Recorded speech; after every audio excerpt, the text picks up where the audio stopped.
Hello, everyone, and welcome to the Asher Marketing Podcast. I'm Anthony Giuliano, and our guest this week is Matt Wire with the Literacy Alliance. Matt, how you doing? Good. Thank you for having me. Well, thanks for being here. You are a busy person, and you have gotten busier, because this is our second attempt at doing a podcast episode. To disclaim to our listeners, Matt is good enough to return and try this again. Back when we were in the heavy COVID period, we tried to do this remotely, and I somehow failed. So Matt is having to repeat himself, and we really appreciate him doing that. You're also busy because, as you and I were just talking about before we hit record, you are now pursuing a PhD. So tell us what inspired that and how you're fitting that into your schedule. Don't know how that's fitting into the schedule yet. I can answer that quickly. The inspiration was friends and just future goals of, what the doors open up as far as having a PhD. Yeah. There's also ego there, of course, because there's no reason to do that without a little bit of ego anyway. Yeah, who doesn't want to be Dr. whatever your last name is? Yeah, well, congratulations. That's a great move. And I know we talked a little bit, Indiana Tech has a new program where you can convert MBA credits toward your PhD, which is a pretty great thing. And actually, I considered it for a minute, but I am not as brave as you. I decided to continue on without being Dr. Giuliano. So it does knock almost a full year off the program. So yeah, that's really handy. I think I have one class to take in that concentration, and the rest is the rest of the core credits. Yeah, that's pretty great. It's probably the quickest path to a true PhD. Well, awesome. Well, congratulations. Thank you.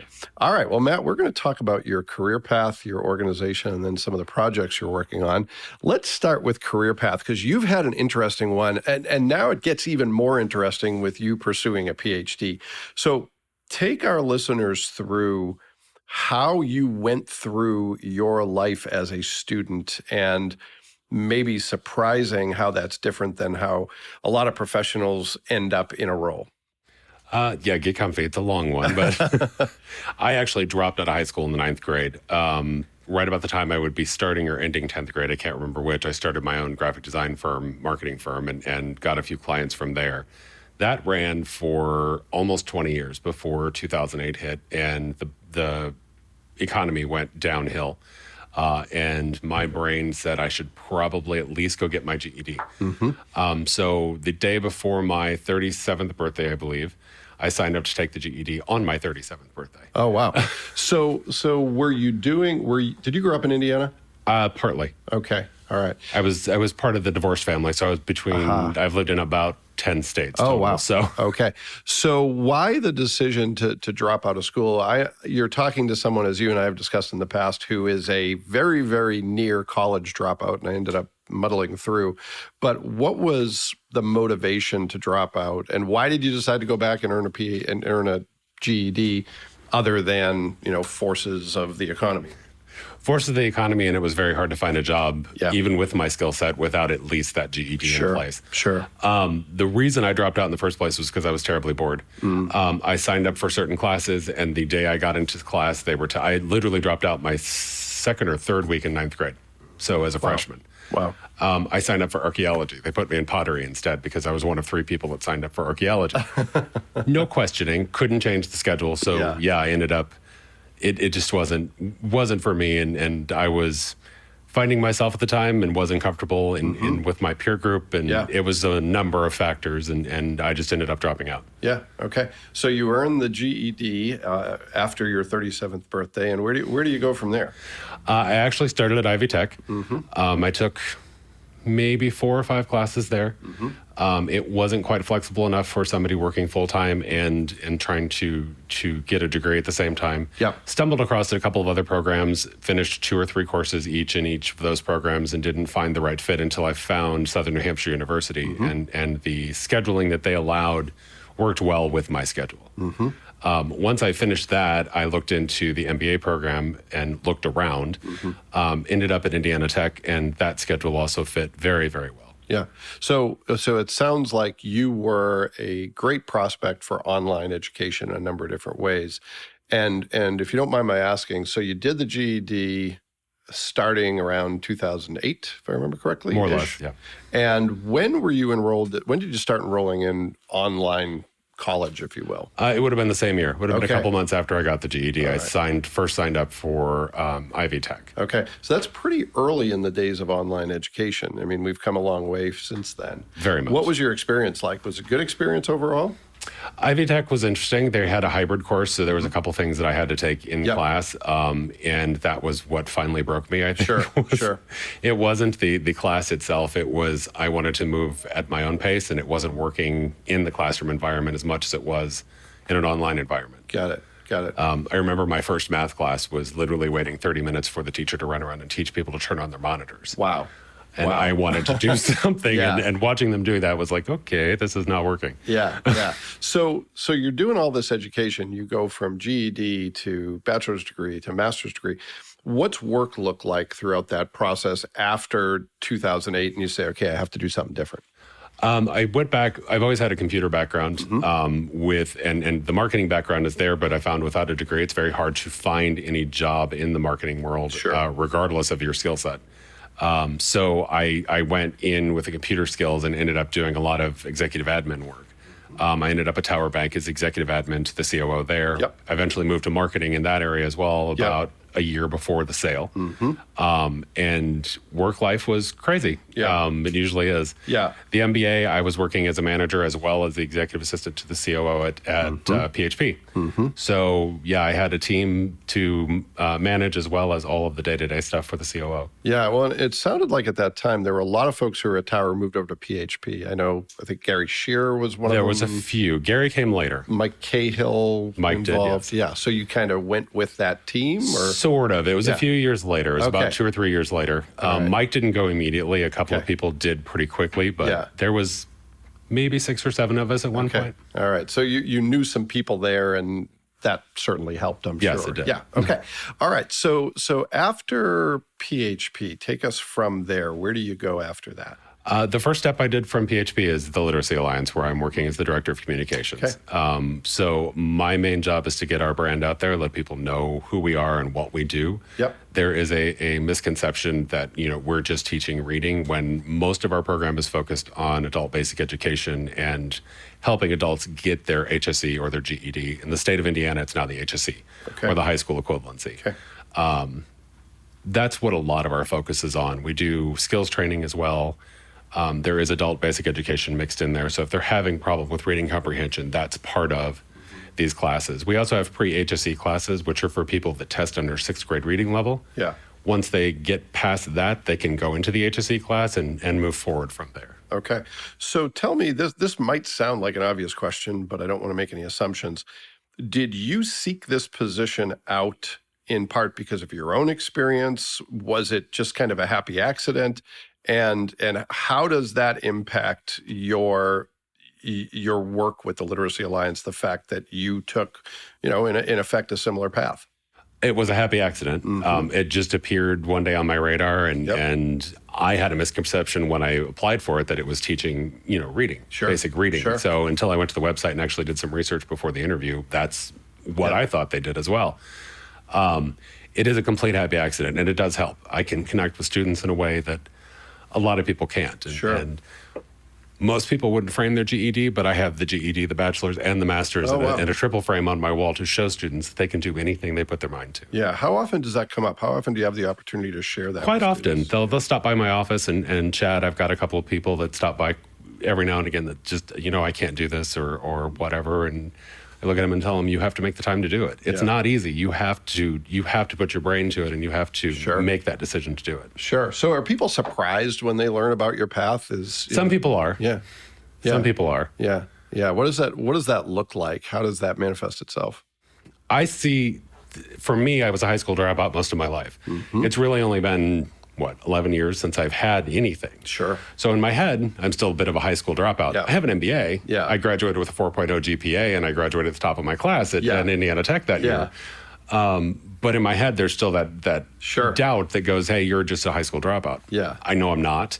I don't know that moving forward with the PhD is going to change that doubt in the back of my head, because it's been there for so long. But it does surprise some people, just because it's such an unusual path.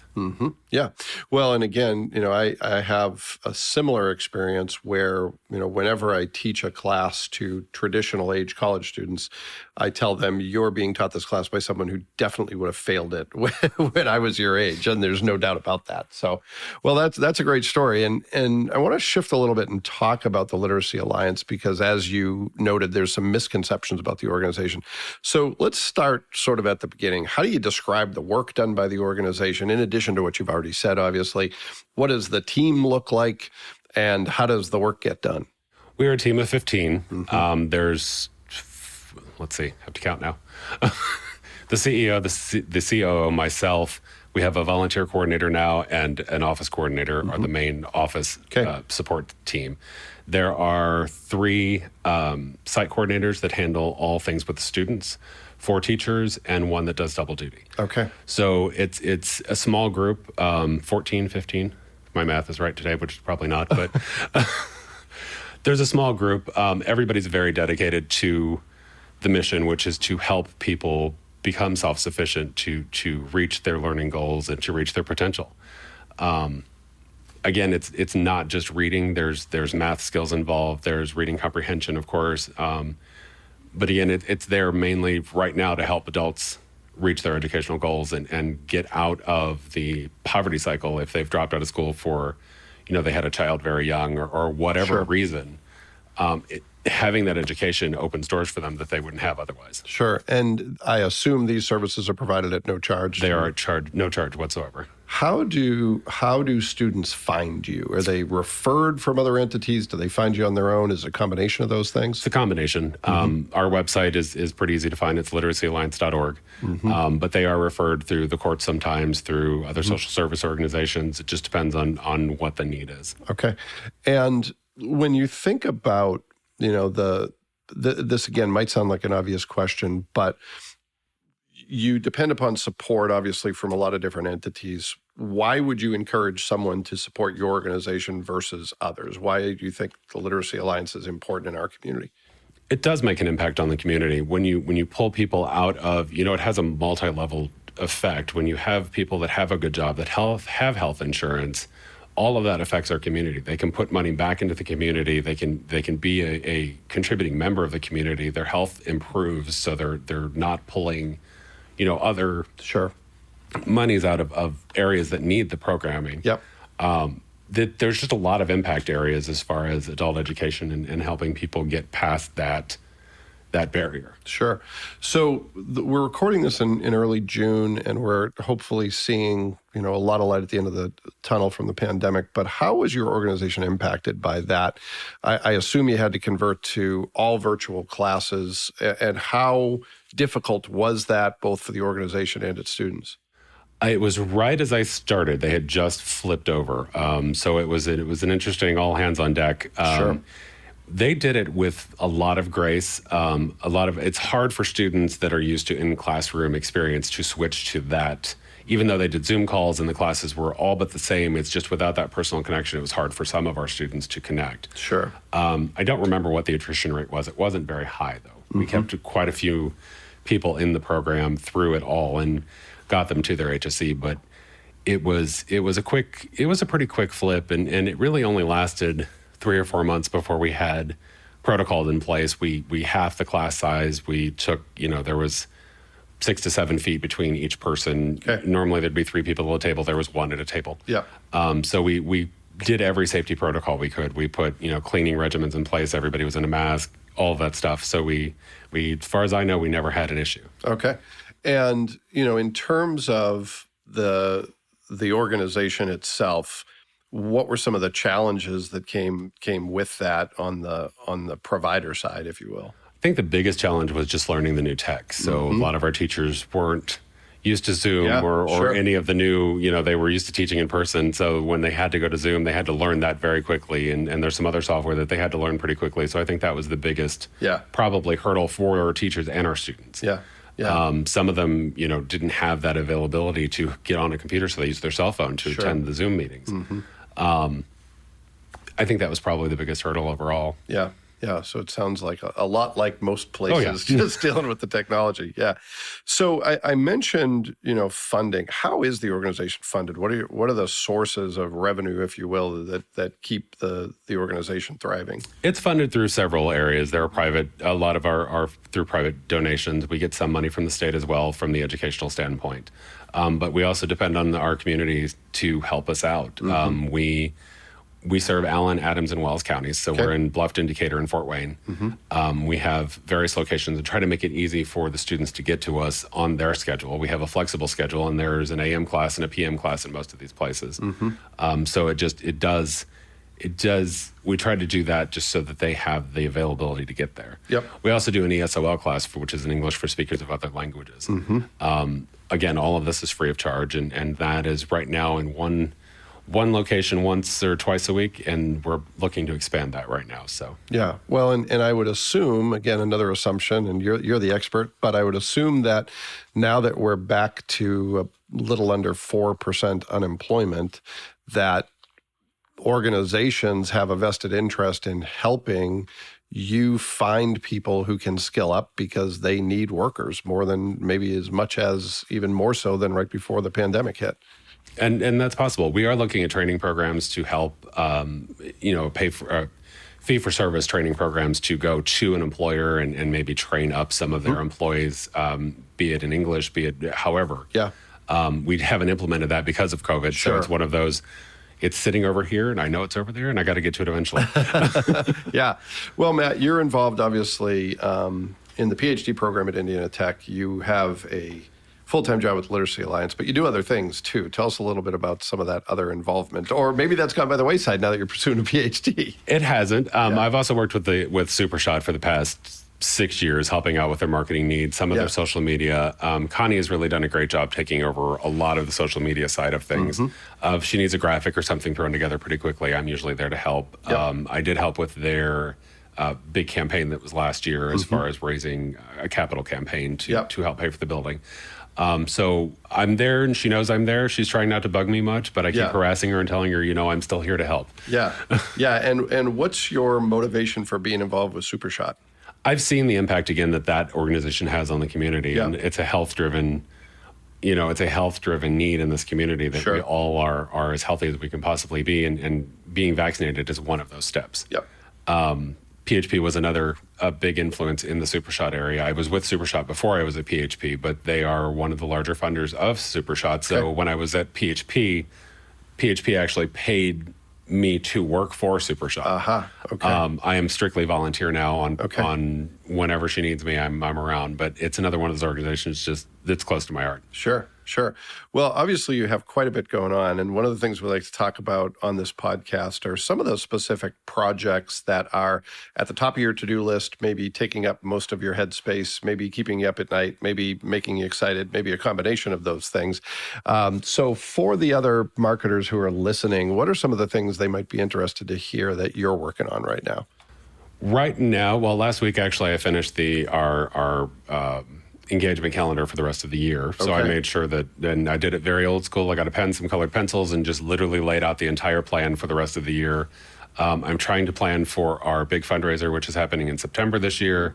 We're doing Lost for Literacy, Fun East in the Fort again. So we'll have local business people and leaders telling jokes. And allowing the public to vote on those to raise money for the organization. And then we're having our change this year for Lost for Literacy is we're going to do it at the embassy. We're bringing in a nationally known act to make people laugh and raise some money. All right. I'm not going to give that away quite yet because the press release isn't out yet. But as soon as that's out, I hope people will come and enjoy. And how did you do that event last year? Was it all virtual? Last year it was virtual. It was completely virtual. The Lost for Literacy, Fun East in the Fort will still be virtual this year.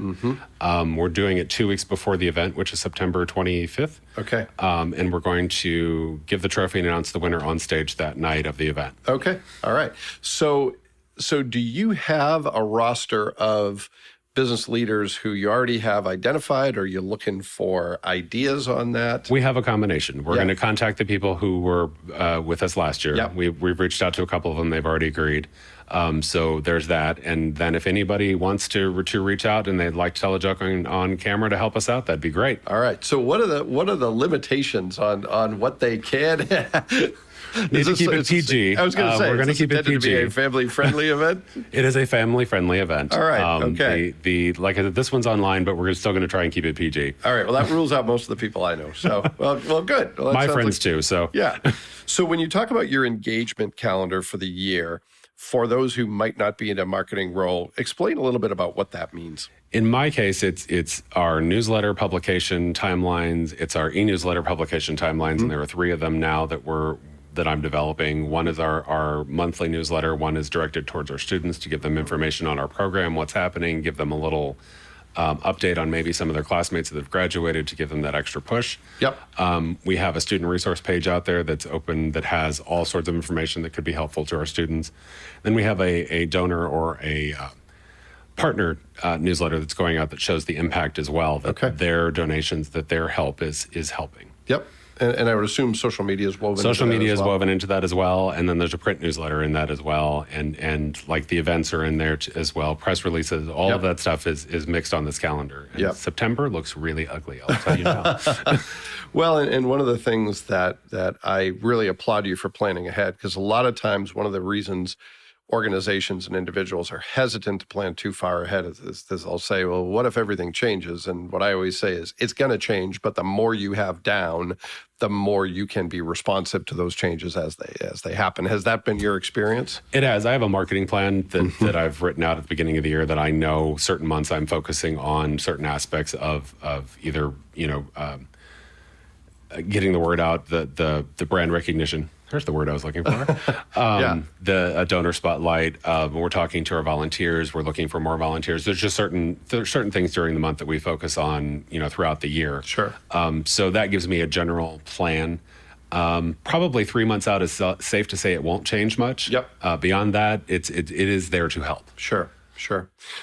Well, tell us, if you will, on the PhD side, what are some of the big things on your mind there? You're just getting started, it sounds like. But I'm starting on July 4th of all Independence Day. Seems like a perfectly good time to start. Yeah. The week starts that day. There's no class that day. Pre-work that you have to be doing for that? There is not. There's a get used to Blackboard thing, which I have to go through, but it's something I could probably do literally asleep. So that's not a big problem. Oh, good. That's one advantage. I'm not overly hesitant about anything in the program. Truly, I've always been interested in research. That's part of who I've always been. Sure. The leadership side of it is interesting because it focuses on psychology and a lot of other issues. The global factor is also interesting, sure, especially in marketing. You and I know that you can't market to Japan the same way you market here. Yeah, you can't market to Philippines the same. I mean, it's all the cultural huge difference. Sure.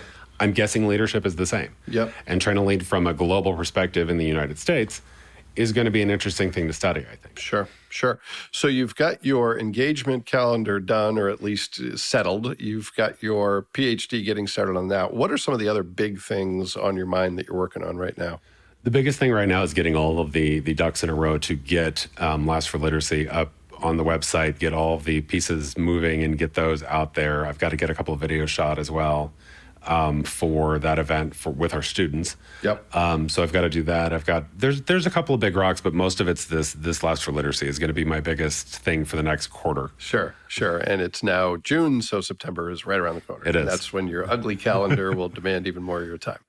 All right. Well, Matt, the thing that I like to do at the tail end of these conversations is do what I call the speed round of the show, where we hit 3 things similar to what we've discussed, but in a more concise fashion. And maybe the first is the most interesting to me, and that's about career advice. You've obviously had a unique career path. What's your best career advice if you were talking to someone who's a client of Literacy Alliance, if you were talking to someone who might be, finding school to be a challenge one way or another? What would you say to people about how you find career success, how you persevere when things aren't going your way? Your best piece of career advice overall? Got to get philosophical, or I'm just going to keep it short. So I'll keep it short. There's a line from Walt Disney that always keeps me going, which is keep moving forward. No matter what, you don't look back, you just keep moving forward. And everything in the past is behind you. and you should just keep moving forward. It's very simple, but when you think about it, it's also quite deep. And if you think it through, you'll understand what the meaning behind it is, and just keep moving forward. Yeah, I really like that. I have been known to say, let's look through the windshield, not the rearview mirror, for the same reason. I mean, you do have to occasionally glance in the rearview mirror to make sure that nothing is gaining on you. But certainly, keep moving forward is something I think that we've all learned to do in the last year.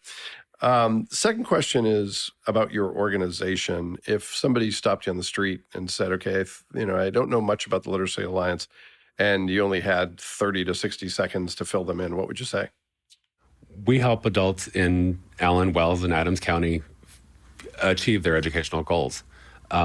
We can help them in a number of different ways, and it's very personalized to their learning experience. So that makes us unique. It's not a classroom where everybody is taught the same thing over and over again. It's literally a classroom that is for you. Sure.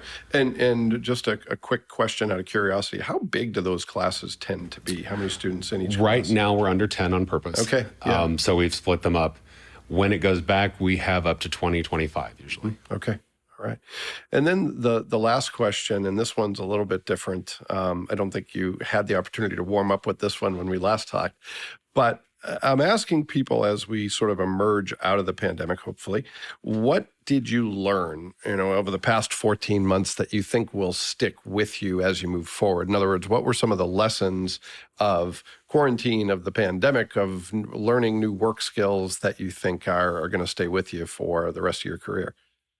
I really didn't change much. I have not been out of the office a single day due to COVID. Really? So at Really? PHP, my team was part of the essential staff that had to be there.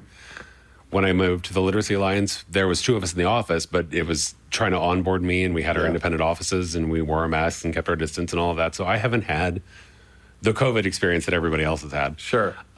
Just in general, it's that change is inevitable, and it's scary to some people, but change will always be there. Yeah. And learning to adapt without freaking out is probably the biggest thing a lot of us have learned through this pandemic, and we can adapt, and that's you have to celebrate the small victories when everything else is piled on your head and you don't know what's going on. Sure. And you have to keep moving forward. Exactly. Yeah. Well, Matt, I really appreciate it. Thanks for doing this again. It was even more of a pleasure this time. Hopefully it wasn't too much trouble for you to do it a second time. And congratulations on pursuing the PhD. The next time we talk, perhaps I can call you Dr. Wire. That just sounds strange still, but I appreciate you having me in again. Well, thanks again, and thanks to everyone who took time to listen to this week's episode. We'll be back next week with another great guest, and we hope you'll join us then.